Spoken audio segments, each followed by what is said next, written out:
Namami Dhanvantari Madidaivam Surasurairvandita Padapadmam Loke Jararugbhaya Mrutyunasham Dataramesham Vividhaushadhinam. So before we start the program, we are bowing down to Lord Dhanvantari, who is the god of the health, we can say, and who takes away all the fear of diseases, old age, and the fear of the death, who improves the longevity and the good health. Before we start, I want to acknowledge the Wajuk. Am I saying that right? Like those Wajuk people. We just had a beautiful custodian just welcome us to country. Some of you saw, and you learnt about the Sandhi that we were just in, the transition from sunrise to sunset, as well as the 6 seasons and the many other things. So I want to acknowledge this beautiful land and this ashram as well for hosting us. We just spoke about Dhanvantari, but also let's briefly, I would love you to speak about very special that we have Balaji, Yes. Lord Venkateshwara here, who is related to Dhanvantari. Yeah, related to Dhanvantari, and also where Lord Balaji's temple is, the main temple is from my state, means in the, right now it is different state, but bifurcated, but it is the Telugu, where our local language. So, how was it when you saw this at the ashram? Yeah, very much, yeah. Not expected. So, not expected at all. And here also. Yeah, so same happened with me last year. This is the most visited temple in the world, and it's the most wealthiest temple in the world. And not always quantity is best, but when you have hundreds of thousands of people visiting per day. Minimum every day, 160,000 people visiting. And they're going... Minimum. Some of them been waiting in line for 18 hours. Yeah. Some of them have travelled long distance, walked. Some people, they take, what? Wish. They have some wish, and they get from their home through walking. Some people, they come there, and from there they climb the whole 7 mountains. It is situated above the 7 mountains, so the temple. So all those mountains they go through walking and all. But many people, they go by trains, bus and cars, yeah. You can try that. Very few people, they go like that. But yeah. So when you have so many people a day and really with all their heart they've been waiting to go, this is what generates extreme power and Shakti in this temple. And both Balaji and Dhanvantari are incarnations of Vishnu. And Vishnu is what maintains. And Dhanvantari is maintaining health. And Balaji, does he maintain something specific? Balaji, we say, for this yuga, this is the Kali Yuga. For this Kali Yuga, the Balaji is the priest. Balaji is the god. That is said. And he maintains all the things, all the wealth and all those things. So that is why when Balaji had a wedding with Padmavati, incarnation of Lakshmi, he had some debt. To fulfill that, he made himself as a shrine on the hill, and he is paying that money. So Every day, this is the richest temple in the world. So every day, everybody comes over there and gives the money. And there is one, means so many people, they do the dealing with the God. For example, you are writing an exam. You need to pass. You don't know. So what you say, you go there and wish the God, if I get passed, I will give you some $500 or $100. You will wish that. And after passing that, you will come and you will pay that. Everybody does that. So even so many big politicians, when they win in the elections, they put some millions of dollars in that. Okay. Before we speak about Ayurveda, I just want to get an idea of everyone's knowledge of Ayurveda. So, is anyone here like basically brand new to it? Maybe you've heard of the word Ayurveda. Don't be shy. It's okay. Okay, great.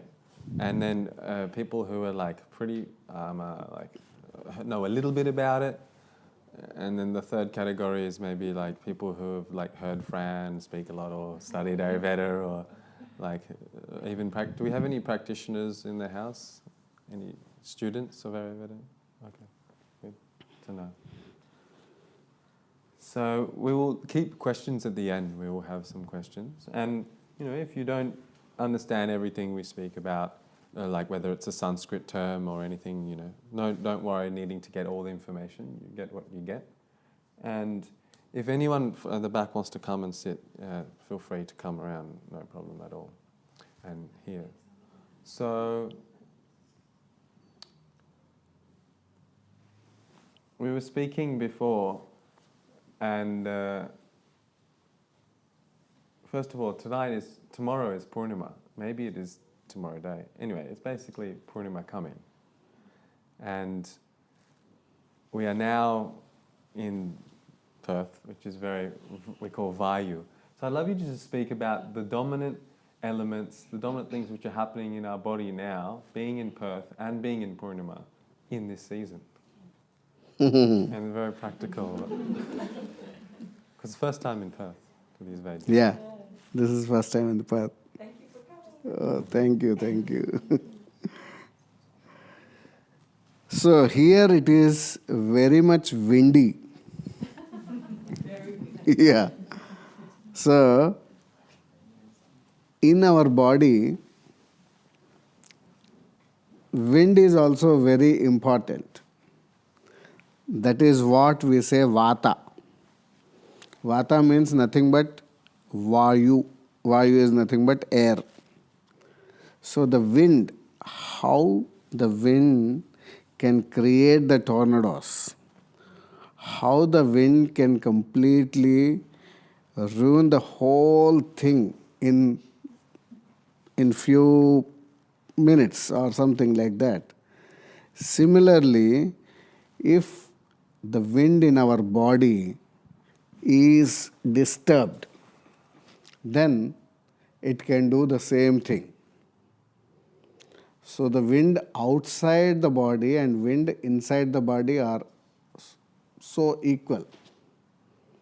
How it maintains the everything in outside the nature, similarly, the wind inside our body also maintains the whole thing. Vata can do anything. So, Vata is having two main characteristics. One is knowledge perception, and the second one is the transportation. So, whatever the knowledge is gained, that perception is from Vata, and the transportation is also from Vata. If we are seeing something, the computer, so the knowledge about the computer is also from Vata, and this is computer and this is in this color and this has a monitor and this have these things and all All that information from eye to brain, the transportation is from Vata.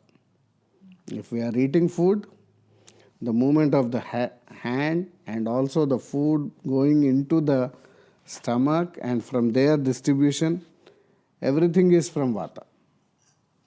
Similarly, if the air doesn't move, how everything is disturbs.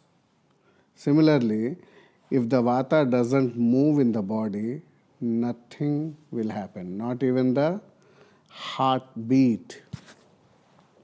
So even to have the heartbeat also, the Vata is the main thing, main factor. So that is why keeping Vata in balance is always important. Vata, if it is very high, that is difficult again. Vata, if it is very low, that is also difficult. If it is very low, we cannot gain the knowledge, we cannot observe some things, and the movements will not be proper. If it is too much, then everything is improper again. We cannot tolerate that thing. So, when there is too much Vata, too much wind, we have to be protected with that, because that can aggravate Vata inside our body also. So for that, the best method is everyday oil massage. Self oil massage every day when you are doing, you can balance your Vata very much, because skin is the biggest organ in our body, and skin is the biggest sensory organ in our body. So it can improve the senses through that, and also it makes the Vata balance, and it increases the Vata functions properly, means gives strength to Vata, so that every function will happen well, and every function of the organs and everything, the circulation and all the things. And when you are doing everyday oil massage, definitely it is one of the biggest anti-aging factor. Abhyanga machare nityam sa jara shramapaham. So to get rid of your old age means it doesn't make you to very young, but makes the skin young, and it is like greasing to all the joints. When you are getting old, there will be, even it's not the old also, even for the younger people also, we are seeing so many arthritis cases, and osteoarthritis especially, which is lacking of the synovial fluid in the joints. So that oil part is not there. That oil part comes from the oil if you are applying from externally. And also in the food also, if you are eating the dry food, means not ghee, no oil and all, then it creates the dryness in the body, so that again the dryness will go from the joints. So before I tell these things, so I have told about Vata. Pitta is the factor for the digestion and transformation. Our body is having three doshas: Vata, Pitta and Kapha. So Vata is the factor for the knowledge perception and transportation. Pitta is the factor for the digestion and transformation. and Kapha is the factor for the connectivity and coherence. So, when lot of dryness is there, when Vata is increasing, you are applying oil to decrease that. So, Kapha is required there to connectivity properly. If something is kept in the air, it completely dries up. So, if our body is drying up, means the nerves and nerve fibers connectivity is losing. So, neurological issues are very easy to get. So, if we are applying everyday oil, we can get rid of so many neurological issues. We can conquer so many neurological issues, and aging will be not fast and completely fit. The mobility will be good, and when the Vata is more proper, when the Vata is more in a good direction, then your alertness will be more, your all the sensory organs, senses will be more strong, and the elimination will be good, everything will be good. Because Vata is the king of the doshas, Yeah. the king of the bioenergies, for those who are new. So you mentioned osteoarthritis.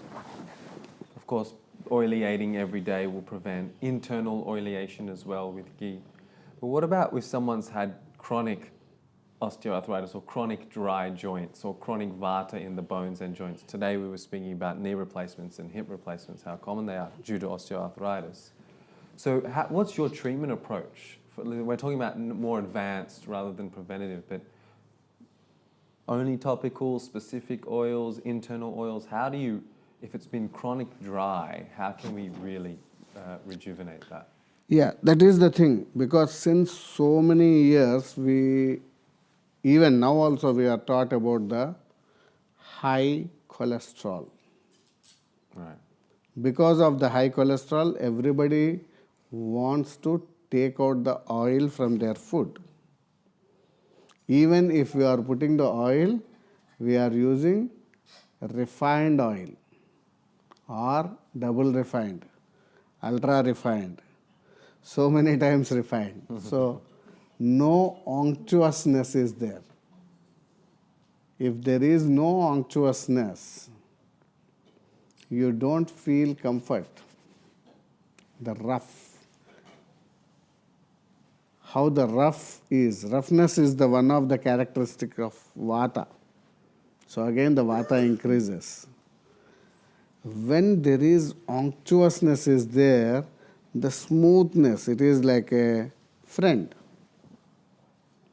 So when it is, you are completely avoiding the oil, you are completely avoiding the ghee, and you are completely avoiding the unctuous substances, then definitely when it enters into the body, definitely it also creates the dryness over there. Not only that, we are using for that so many drugs for that, statins and so many other allopathic drugs to reduce that cholesterol. So that is what is creating the dryness, and dryness in the sense, it is not taking away the cholesterol from the blood. It also dries up wherever it is required. It has the effect of getting dry. So where you require the unctuousness in the joints, definitely. Everywhere where the nerve connectivity is there, there also you are getting the dryness. Of course, on the skin you can see the dry skin, but underneath what it is happening, it looks dryness in the sense if you are drinking water, then it is not enough. The unctuousness is missing. If you are keep on drinking water, water is also dry. So that unctuousness is missing. That is why the knees are getting disturbed, the joints are getting disturbed. And one of the important thing, the brain is also getting dry. The spine is also getting dry. The spinal cord is also getting dry because the brain is full of fat. So you are reducing the fat in all levels of the body. So when it is getting dry, then the serious neurological issues will start. And tomorrow we're going to go into more depth about that, and I guess you'll answer my question tomorrow in relation to the brain of how we can treat more specifically. Yeah. And we need to include the ghee in the food. Then the unctuousness will start gradually. If we take today, it will not be immediately it will happen. It takes months together to oleate again, to bring back all those things. If there is no oleation, if there is no unctuousness, even the heart cannot work very easily. Heart is always pumping. For a motor, you need to apply the grease to run properly. Similarly, when our muscles and all the whatever the organs, if they are not properly unctuous, they cannot work properly. So that is why Abhyanga is very much, means oil application to the body is very much important, as well as in the food we have to take oil or ghee proper way, means whatever the ghee available in the market, the cream is already separated from the milk, I think. So still it is dry. So the proper ghee, the culture with the cultured butter and all, what it is happening with the whole milk. So that ghee is important.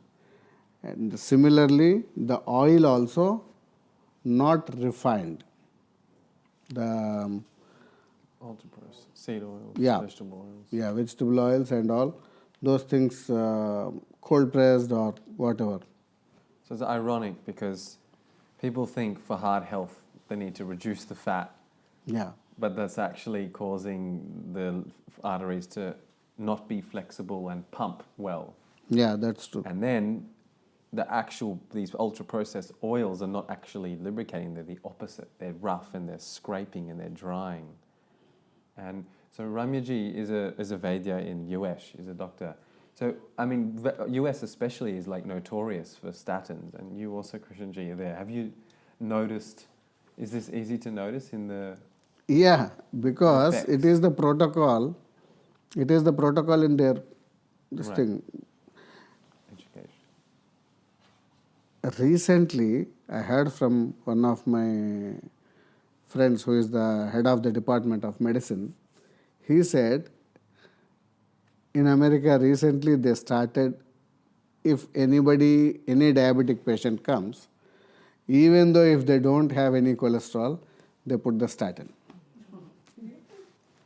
It's Even when they don't have any symptoms of blood pressure, it's a standard protocol they're keeping on the blood pressure medication.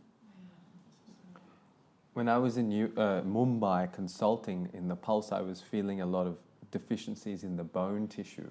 And I asked Dr. Raju, I said, is this because they're scared of the sun? You know, Indians, they're scared of the sun because they don't want their skin to get darker. But he said, no, it's because of the statins. And what the statins were doing, if you know about the seven dhatus, it cuts off the fat tissue. And once the fat tissue gets cut off, because a statin, it doesn't just say you're bad fat, you're good fat. It just says all fat leave. And then the bone, which is the next tissue, and the bone marrow and the reproductive tissue get neglected. They stops there. It stops at bone. And the deeper tissues, which is the bone, lack that nourishment.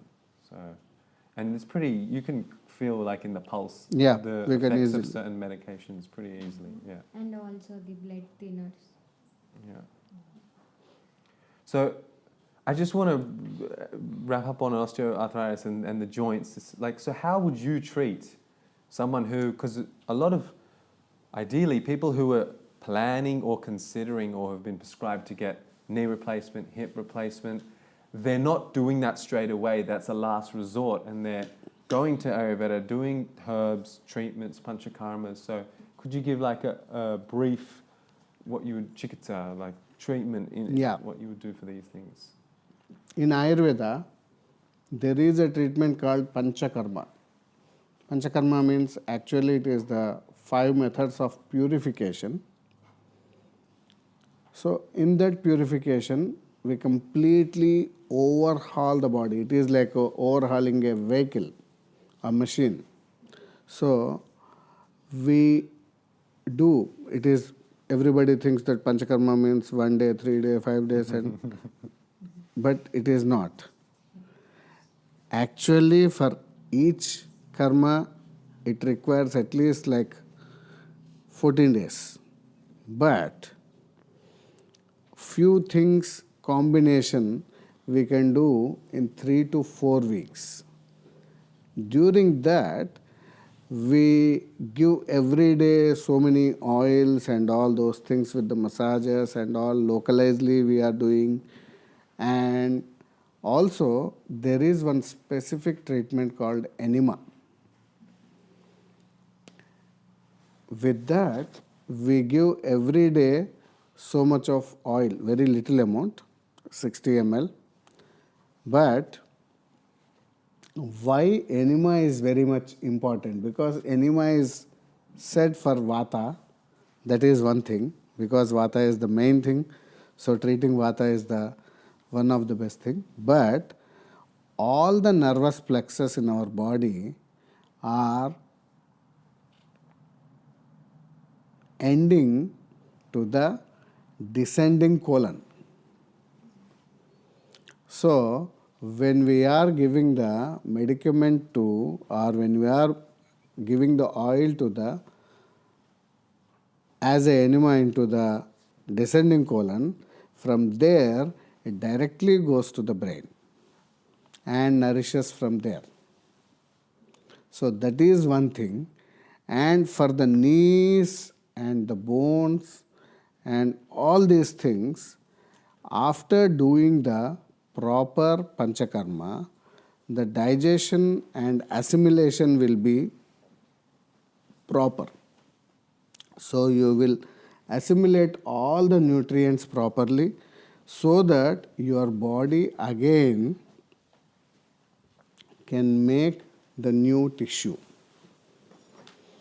So in the West, in the modern, there is a myth that the cartilage will not grow again.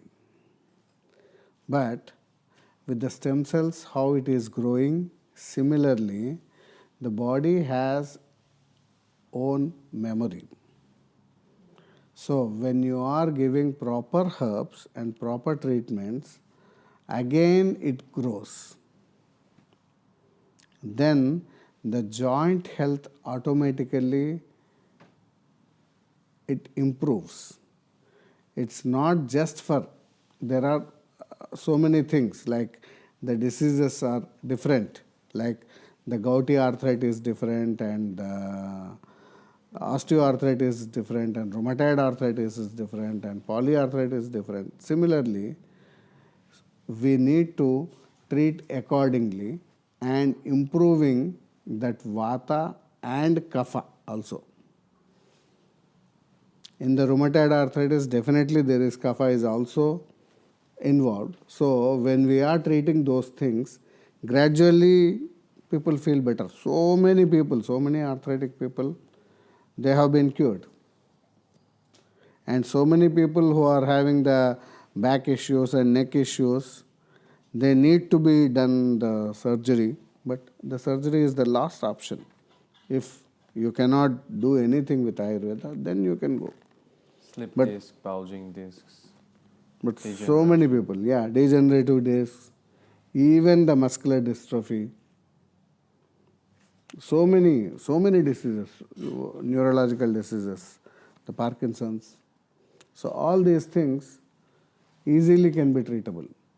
But the main thing is everybody will have, means the day by day the degeneration will be there. To regenerate, we need to give the food. If we are taking properly good food, then automatically everything will be normal. Otherwise, at least few herbs and some treatments and some procedures or a daily routine properly, then so many things we can prevent. So many diseases. And if you want to learn more about food, you can go to one of Fran's workshops, cooking classes. If you don't know Fran yet, you can see her on the way out, but she's a wonderful chef and practitioner, health practitioner. So, again, Panchakarma is like the ultimate, really. If you're very deep, chronic, serious condition, you're like really about to get surgery, you can go to India and do 3 to 4 weeks, maybe more. But herbs is also effective, and doing these things yourself. Yeah. Maybe specific oils for Abhyanga, not just any oil. We're using specific medicated and internal herbs, Yeah, maybe some pastes. That's also very effective to do, right? definitely. Yeah. Okay. Like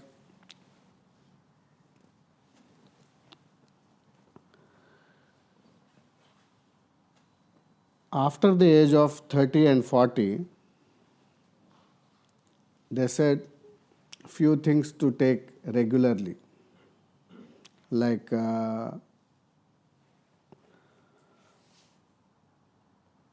there is one gelatin substance, gugulu we say, gugulu, and the gold ash, shilajit, and ghee. Ghee you need to take every day regularly anyhow. So, and milk and all these things will maintain the good health. To maintain that, definitely we need to take, these are like vitamins, how we take vitamins and minerals. Similarly, if we are taking those things, everything will be corrected. Especially for the joint issues, any gugulu, it will work. Even for, if it is available, shilajit is also very good, but pure shilajit is not available. And there are so many herbs. And especially even with the food also, if we are adding some spices into our food, the digestion and assimilation will get, means effectively it will, more absorption will be there. I have seen in some vegetarian, like in the Brahmin community in India, since ages, we use asafoetida while we cook the dal. Dal is a little heavy to digest. So we put asafoetida into that so that digest very well. But asafoetida is not the Indian grown herb also. It has to come from Middle East. Yeah, Africa, Middle East, Africa. So it is being practiced since generations together, since thousands of years. Which is said even in Ayurveda also, it's one of the spices. So especially the South Indians, they use a lot. So from the South India to Afghanistan is very far, but the spices are very much important to use in the food. Simple things like cumin, ajwain, mustard seeds, fenugreek seeds, and asafoetida, and so many, cinnamon, cardamom. So, fennel seeds, yeah. So these are all the things. With that, we can easily treat so many things. If you have a simple indigestion, you can eat the dry roasted fennel seeds after food. Just 1 spoon. It improves more digestion. If you have any strong stomach pains, you can eat some ajwain. Ajwain is, Type of celery seed, yeah. like caraway, not the same. And the turmeric role is also very big. Every day using turmeric, we can prevent so many things. There was a study in somewhere in oncology hospital. South Indians are not getting so much of colorectal cancers, colon cancers. So they researched it and they found that it might be the cause of so many spices they use and also the turmeric, because every day we take sambar. Sambar is like a soup. So every day South Indians usually they take, and turmeric is must in that. And turmeric is the one, if you are giving with the pepper and some lipid base, some oil or ghee, it can cross the blood-brain barrier. There are very few foods can cross the blood-brain barrier. So turmeric can cross the blood-brain barrier and improves the brain health, and also turmeric is a very good anti-cancerous herb if we are using in our food in a proper way, then it helps a lot.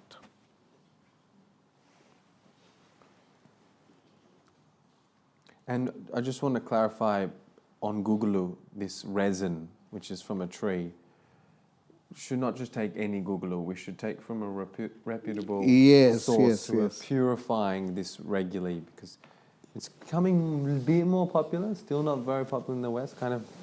Of course, we have ashwagandha, you may have heard of, and amalaki. Gugulu is still nowhere near that popularity, but people are, practitioners and young practitioners and students are prescribing Gugulu as a single herb, but it should be in a preparation, prepared in a very specific manner. Is Gugulu a rasayana? Yeah, Gugulu is a rasayana. That means it's like like an elixir, like we said. Gold was like a rasayana, and ghee, so it's like that daily kind of really rejuvenator overall. Just on the topic of joints and arthritis, and we'll go to some questions soon.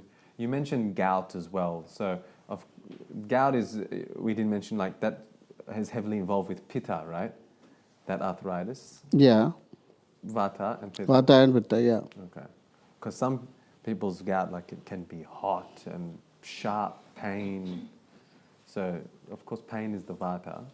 What is the relation between the air and pain? Like how is... Yeah.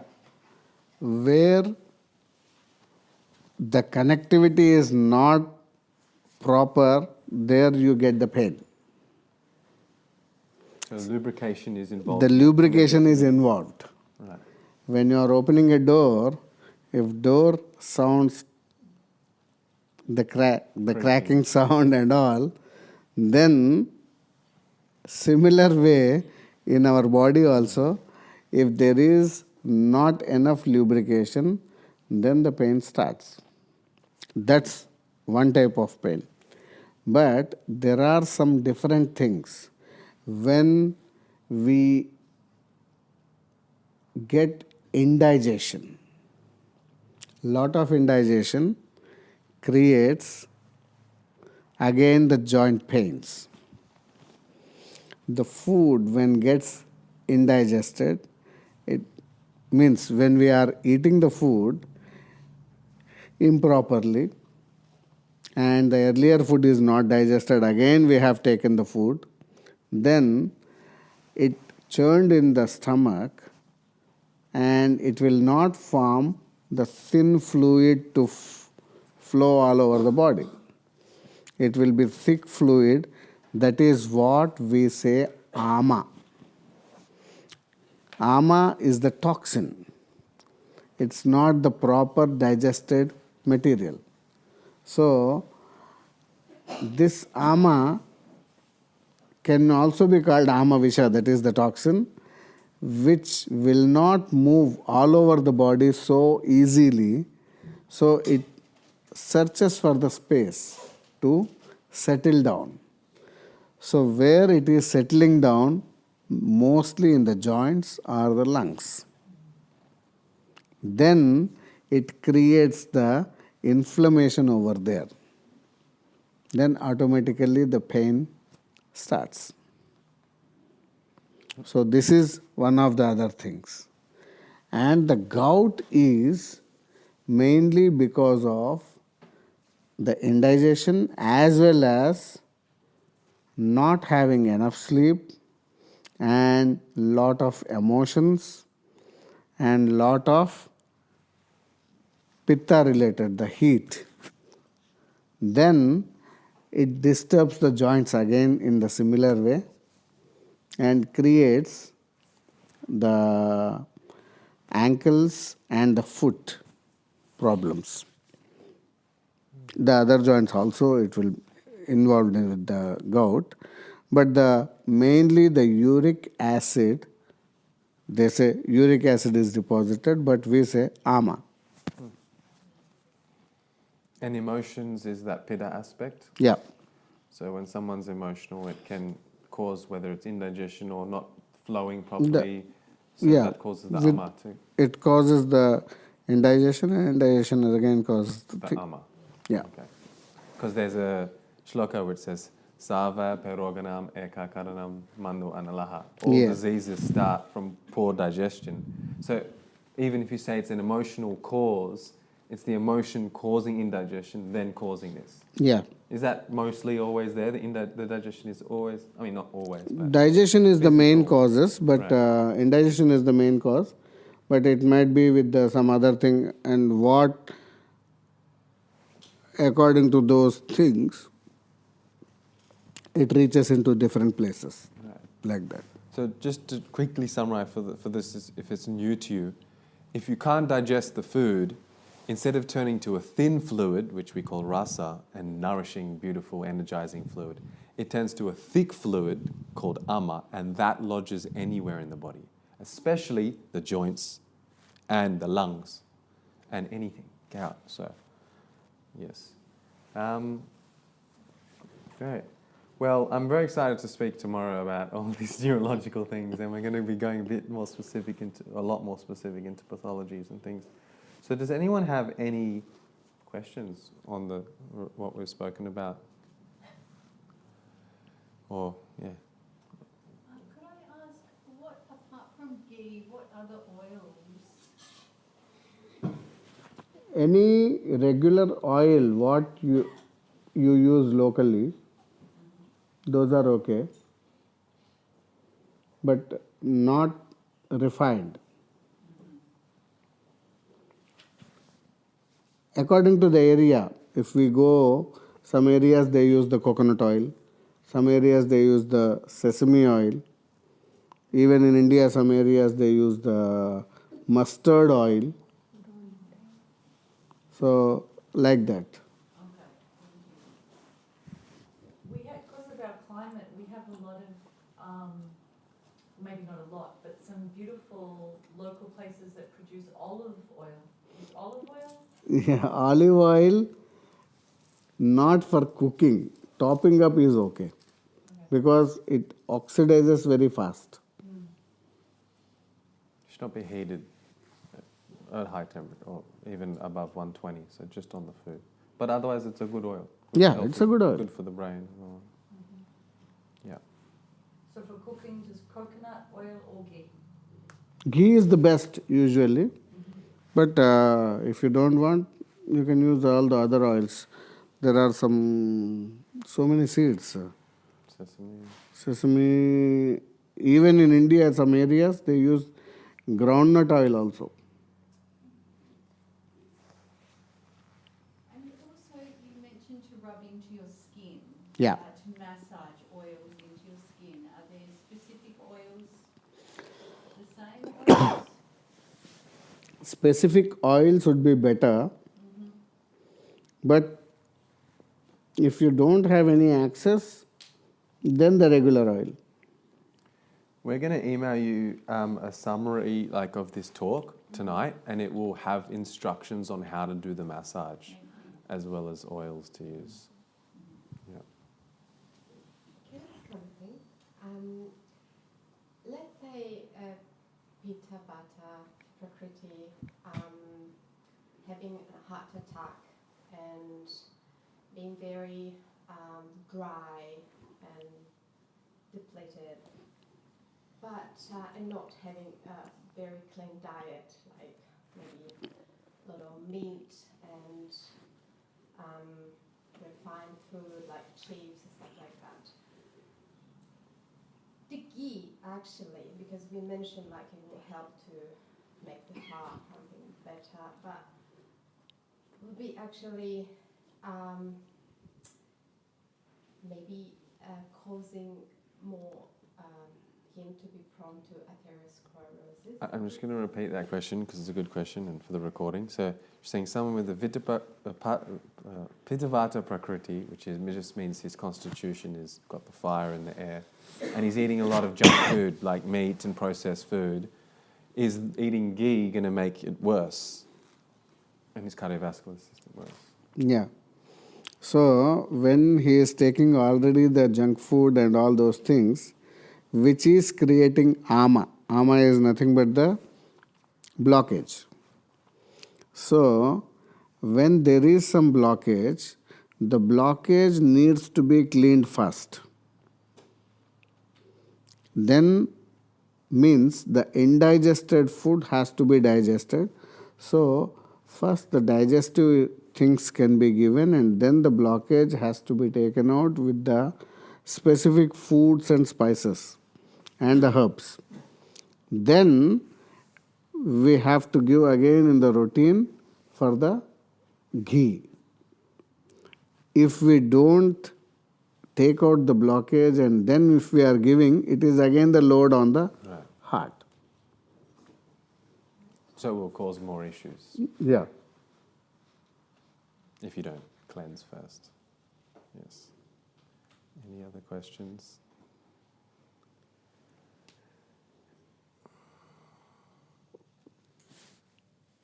So, yes, It's a general question. Like, it's okay. if you experience a lot of problems with your eyes, Yeah. what is driving that?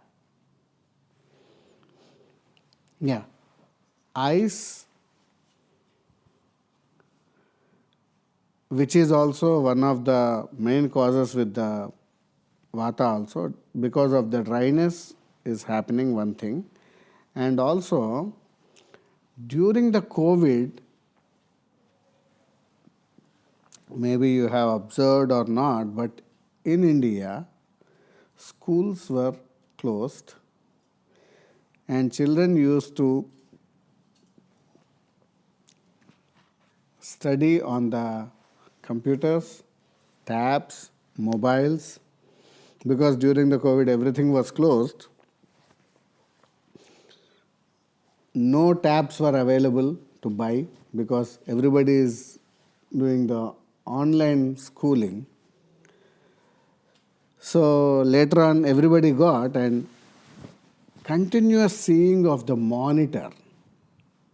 Most of the children, they got the spectacles. Myopia. They got the problem with the eyes. So, when we are not using our sensory organs properly, definitely that will happen. And over the age, because of the dryness, because of the Vata, it happens. Every day we have to apply oil to the head,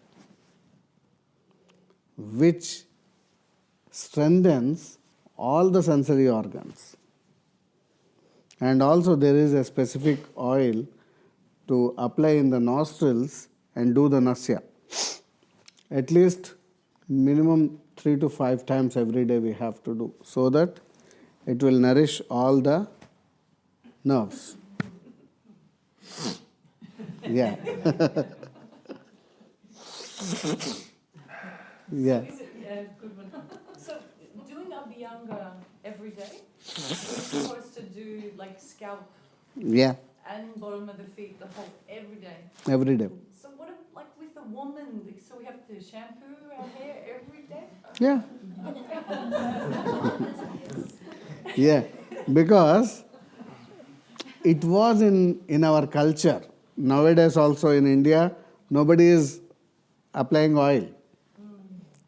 It was in our culture. When I was studying in school, if I don't put oil on the head, It is a wood.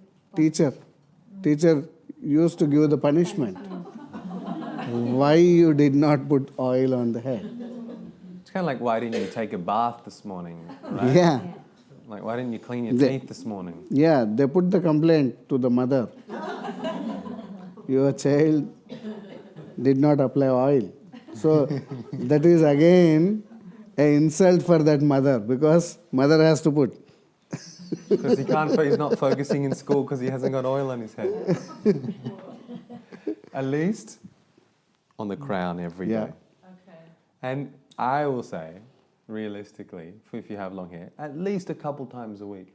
Yeah. Full oil and wash your hair. But every day, some.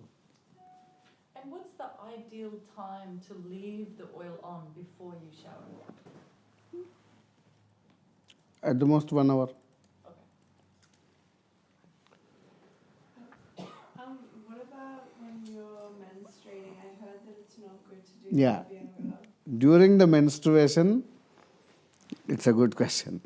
During the menstruation, even showering is also restricted. Because menstruation is the one of the regular purification method. During that time, if you are doing lot of work and all the other things, the energy distributes in separate areas. So as much as rest if you do, the purification happens very well. But nowadays it is not possible to go to the offices and all those things. So you can do, but be calm and more restful. That is the main thing. Ramyaji, yes. You mentioned before when you talked about osteoarthritis that with the proper food and the proper digestion and the proper intake of good oils and herbs and spices and so on, we can kind of even improve the cartilage. That cartilage can grow back, right? So does this apply to vision as well? Once you lose Definitely. part of vision, so that okay. Definitely, but if the cataract develops, even for that also it will cleanse, but sometimes it's not that easy to get the complete that vision. So for the cataracts, even if you do the surgery and put the lens, that's okay. It's a simple thing. But the nerve, optic nerve and all other things, we can easily clear it out. Even for the cataracts also, so many people it cleared the means the good vision came already means with all the herbs and all the procedures. But whatever, how before getting damage, it is very easy to protect. After getting damage, it gets harder and harder, but still we can do. And what herbs would you recommend for vision? The first and foremost, the best one is the Indian gooseberry, amla berry. Vitamin C. Huh? For the vitamin C? Yeah, vitamin C, and also amla berry is very good for the eyes. And It's one of the names is chakshush. chakshushya, yeah. Chakshush, yeah. It's- And turmeric, even garlic also. Because of the lenkana, Yeah, so the scraping so in the eyes, if there is cataracts or some blockage, it will scrape it off. and almonds, even almond oil if you are applying to the head, that's good. For the eyes. Yeah. You've mentioned a lot of herbs you should take. Are there any you shouldn't take? Well, one was impurified guglu, this guglu herb, which is not purified properly. Yeah. Every herb has a specific purification. So that is why if you are adding these things into your food when you are cooking, that's always the best. If you are taking almonds, you can add into the food, or soaked almonds you can take in the morning. Turmeric you can add in the food. Ghee is also very good for the eyes. So ghee you can take. Milk is also very good. Milk in the sense, everybody thinks just like that. Milk in the sense, always hot milk with some spices.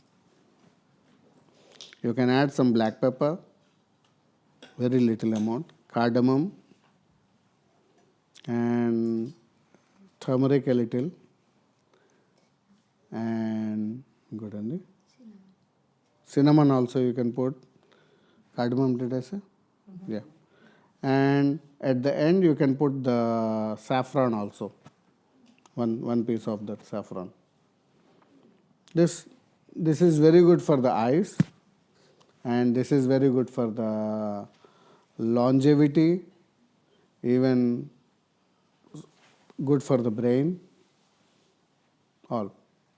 So we drink milk in the sense hot milk only. But in the West, cold milk and cold shakes and all those things. So So the cold milk will produce ama, that thick fluid. Because that's people have heavy, hard to digest milk because it is kapha. It's wet, it's damp, it's heavy. But if you boil it, it removes those qualities. even anything you take very cold, it goes into the body, and again it has to heat up and made into the temperature, and then only it get absorbed. Cold one always constricts. Hot one always dilates. So when you are taking hot, absorption will be more. So that is why even food also always freshly cooked warm food. Speaking about cardiovascular health earlier, how much have you seen like people of predominantly diet of cold food and cold drinks, even just someone who drinks ice cold water every day, would that affect the heart? And Definitely. because constricting it over time, that well.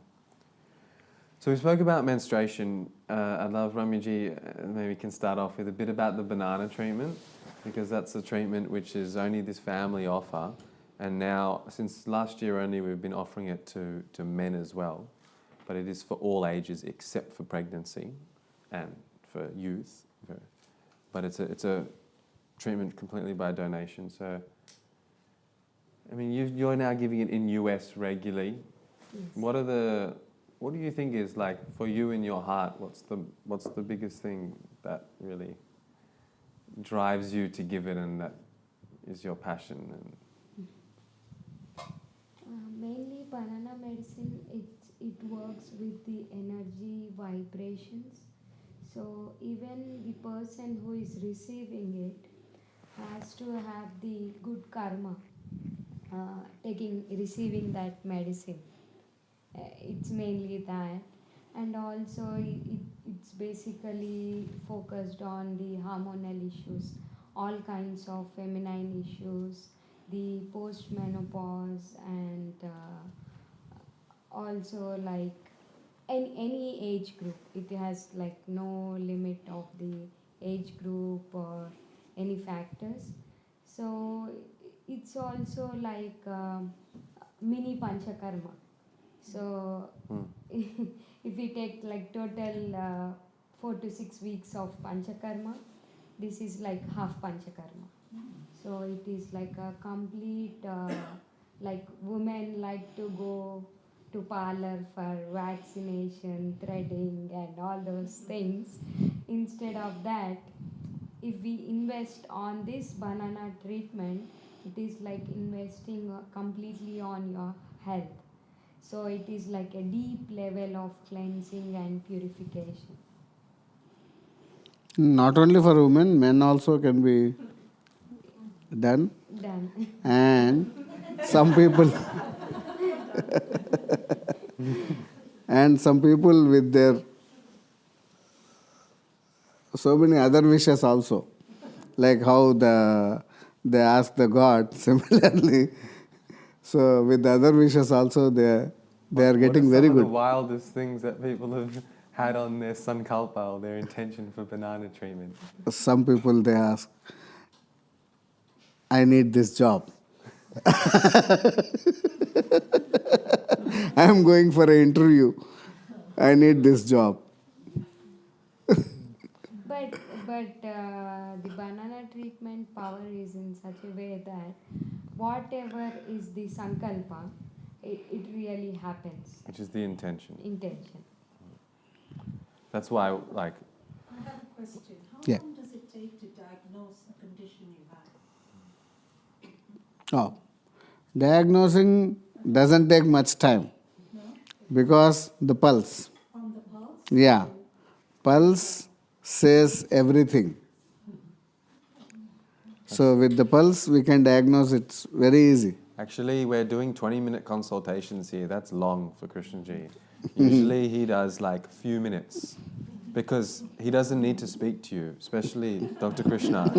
He's absolute master in pulse. Him and his brother are like renowned world physicians in pulse, like incomparable. So that's, I mean, they've seen, his brother would see 300 people in a day, patients, because he doesn't need to speak to them. It's pulse, here's a treatment, next. And that's why they can see so many patients. So diagnosis is like the specialty, but it's also not something for you to know necessarily. It's for the Vaidya to know.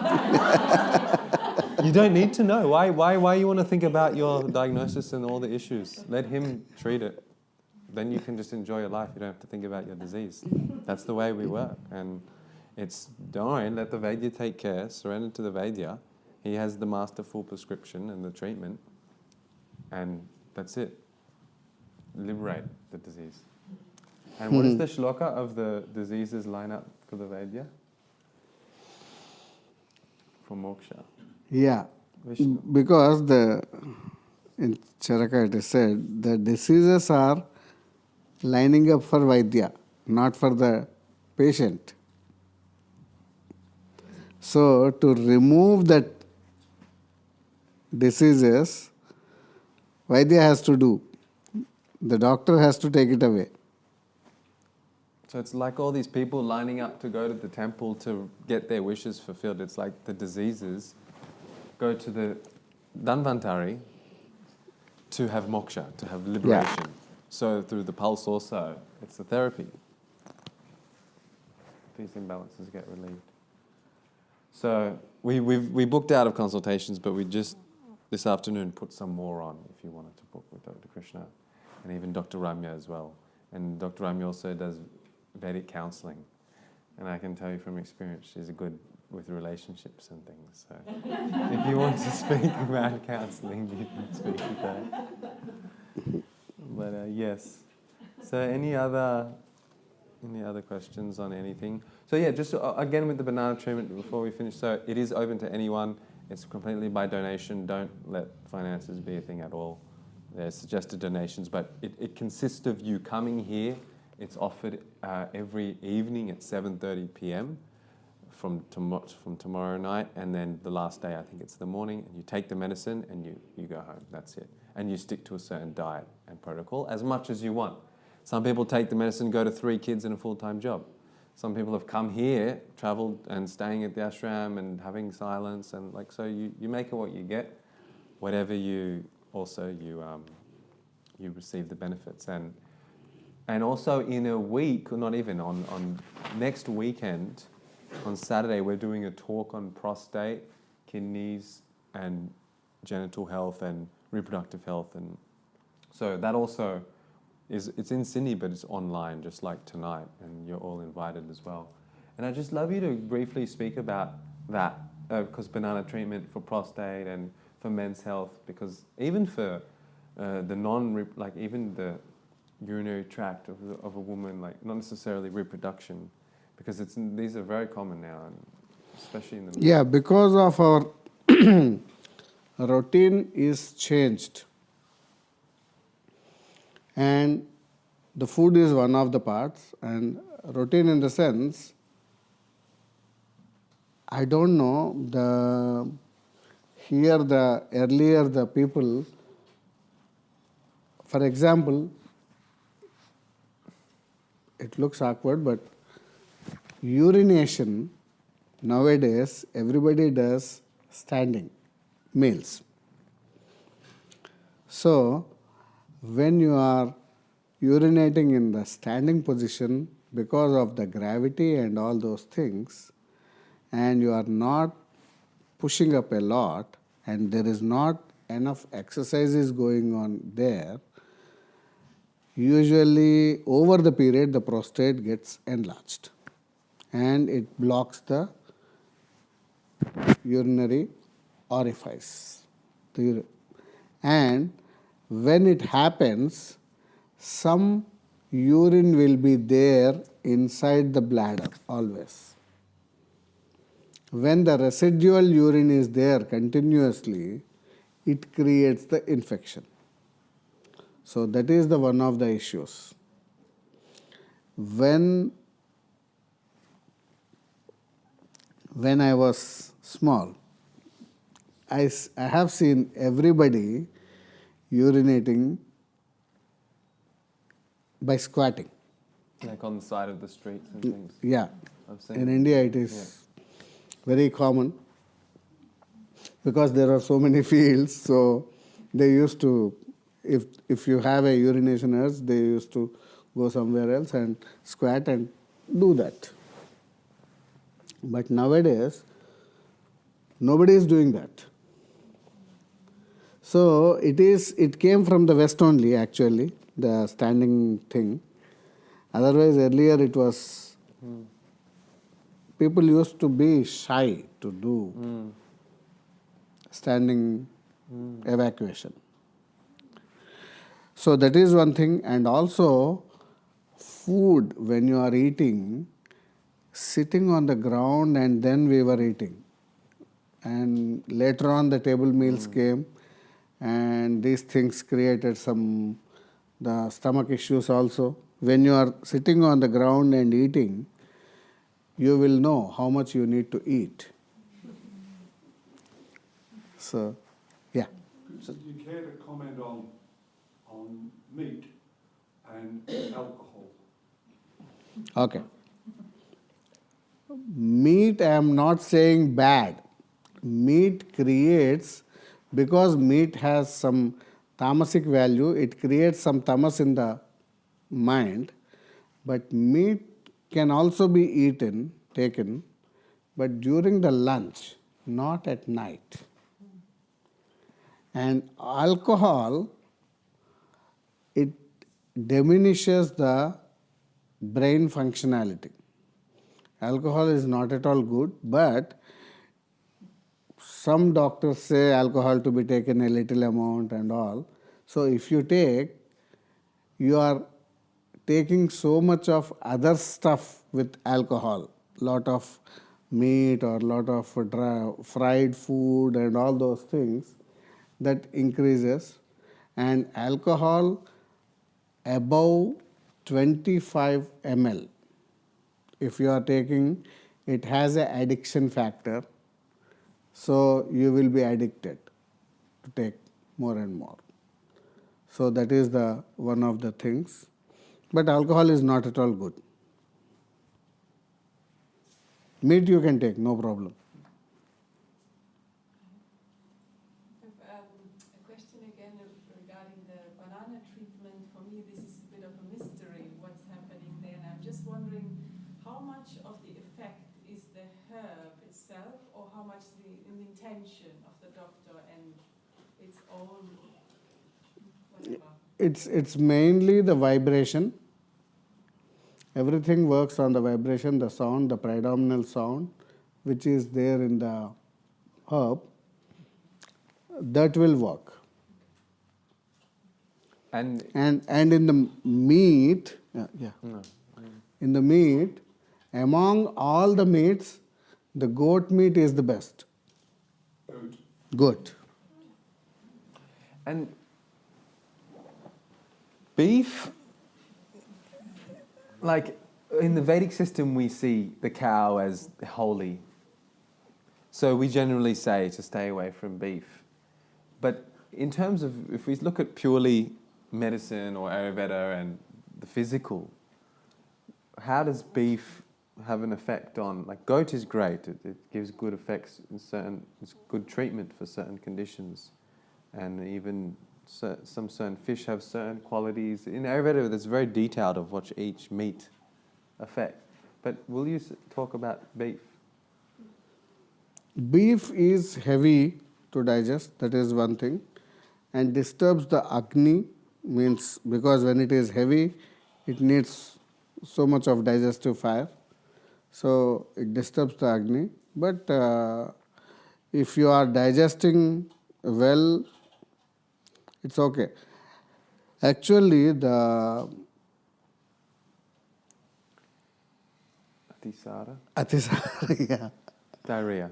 diarrhea has started with the beef, eating beef first, so many years ago, when the people were eating lot of beef, it created indigestion and it created the diarrhea. So from that day onwards, the diarrhea has started. So that is one of the causes, the indigestion. So beef creates the indigestion. But yeah. A lot of doctors will say eat red meat, you know. So what would you suggest is the best red meat and how to Good. handle that? Yeah, best red meat is goat. And white meats, they say chicken, the turkey. But chicken is also, if it is a wild chicken, is okay. But the farm chicken, they give lot of steroids and hormones. If you see a wild chicken, in 45 days, it grows this much. Whereas the farm chicken, in the 45 days, its life finishes. It grows big and they sell it. So, when you are, and the farm chicken, it is not a male and neither female. It cannot produce the eggs. It's just for eating. So, when you are eating that meat, that confusion will be you are inducing into your body. And with a lot of hormones and steroids and all the other foods which you are feeding to that chicken, with that the flesh has grown. So that again we are eating. When we eat that, the confusion in the cell happens. So that is not good. If you can eat the wild chicken, that's okay. Even goat is also good because goat eats all the herbs. And fish, what would you comment on fish? Fish is also okay, but not the sea fish. Sea fish having so much of the Mercury. toxins. Heavy metals. Yeah, heavy metals. And not farmed fish. Same thing. Like same fresh, thing. Yeah. fresh, Fresh- with a- Freshwater. no, freshwater wild. Yeah, freshwater fish is good. But the farmed, which is basically every salmon, unless it says it's I wild, want it's so many. Namami Dhanvantari Madidaivam Surasurairvandita Padapadmam Loke Jararugbhaya Mrutyunasham Dataramesham Vividhaushadhinam. So before we start the program, we are bowing down to Lord Dhanvantari, who is the god of the health, we can say, and who takes away all the fear of diseases, old age, and the fear of the death, who improves through that improves the longevity and the good health. Before we start, I want to acknowledge the Wajuk. Someone's saying that right? Like those Wajuk people. We just had a beautiful custodian just welcome us to country. Some of you saw, and you learnt about the Sandhi that we were just in, the transition from sunrise to sunset, as well as the 6 seasons and the many other things. So I want to acknowledge this beautiful land and this ashram as well for hosting us. We just spoke about Dhanvantari, but also let's briefly, I would love you to speak about very special that we have Balaji, Yes. Lord Venkateshwara here, who is related to Dhanvantari. Yeah, related to Dhanvantari, and also where Lord Balaji's temple is, the main temple is from my state. Means in the right now it is different state, but bifurcated. But it is the Telugu where our local language. So, how was it when you saw this at the ashram? Yeah, yeah, very much, yeah. Non-expected. So, not expected at all. And here also. Yeah, so same happened with me last year. Yeah. This is the most visited temple in the world, and it's the Yeah. most wealthiest temple in the world. And not always quantity is best, but when you have hundreds of thousands of people visiting per day, Minimum every day 160,000 people visiting. and they're going, Minimum. some of them been waiting in line for 18 hours. Yeah. Some of them have traveled long distance, walked. Some people they take what mukkudu Wish. they have some wish and they get from their home through walking. Some people they come there and from there they climb the whole 7 mountains. It is situated above the 7 mountains. So the temple. So all those mountains they go through walking and all. But many people they go trains, bus and cars. Yeah. You can try. Very few people, they go like that. But yeah. So when you have so many people a day and really with all their heart they've been waiting to go, this is what generates extreme power and Shakti in this temple. And both Balaji and Dhanvantari are incarnations of Vishnu. And Vishnu is what maintains. And Dhanvantari is maintaining health. Like, and Balaji, does he maintain something specific? Balaji, we say, for this yuga, this is the Kali Yuga. For this Kali Yuga, the Balaji is the priest. Balaji is the god. That is said. And he maintains all the things, all the wealth and all those things. So that is why when Balaji had a wedding with Padmavati, incarnation of Lakshmi, he had some debt. To fulfill that, he made himself as a shrine on the hill and he is paying that money. So every day this is the richest temple in the world. So every day everybody comes over there and gives the money.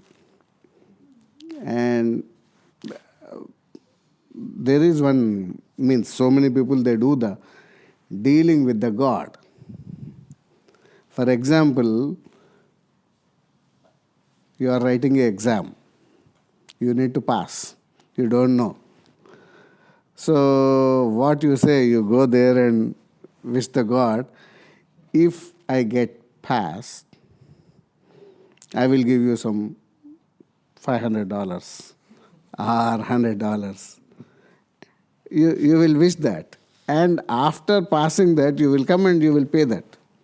Everybody does that. So even so many big politicians, when they win in the elections, they put some millions of dollars in that. Okay. Before we speak about Ayurveda, I just want to get an idea of everyone's knowledge of Ayurveda. So is anyone here like basically brand new to it? Maybe you've heard of the word Ayurveda. Don't be shy, it's okay. Okay, great. And then people who are like pretty, know a little bit about it. And then the third category is maybe like people who have like heard Fran speak a lot or studied Ayurveda or like even, do we have any practitioners in the house? Any students of Ayurveda? Okay, good to know. So we will keep questions at the end. We will have some questions. And, if you don't understand everything we speak about, like whether it's a Sanskrit term or anything, don't worry needing to get all the information. You get what you get. And if anyone at the back wants to come and sit, feel free to come around, no problem at all. And here. So we were speaking before, and first of all, tomorrow is Purnima. Maybe it is tomorrow day. Anyway, it's basically Purnima coming. And we are now in Perth, which is we call Vayu. So I'd love you to just speak about the dominant elements, the dominant things which are happening in our body now, being in Perth and being in Purnima in this season. And very practical. Because it's first time in Perth for these Vedas. Yeah, this is first time in the Perth. Thank you for coming. Oh, thank you. So here it is very much windy. Very good. Yeah. So in our body, wind is also very important. That is what we say Vata. Vata means nothing but Vayu. Vayu is nothing but air. So the wind, how the wind can create the tornadoes, how the wind can completely ruin the whole thing in few minutes or something like that. Similarly, if the wind in our body is disturbed, then it can do the same thing. So the wind outside the body and wind inside the body are so equal. How it maintains the everything in outside the nature, similarly, the wind inside our body also maintains the whole thing. Vata can do anything. So, Vata is having two main characteristics. One is knowledge perception, and the second one is the transportation. So, whatever the knowledge is gained, that perception is from Vata, and the transportation is also from Vata. If we are seeing something,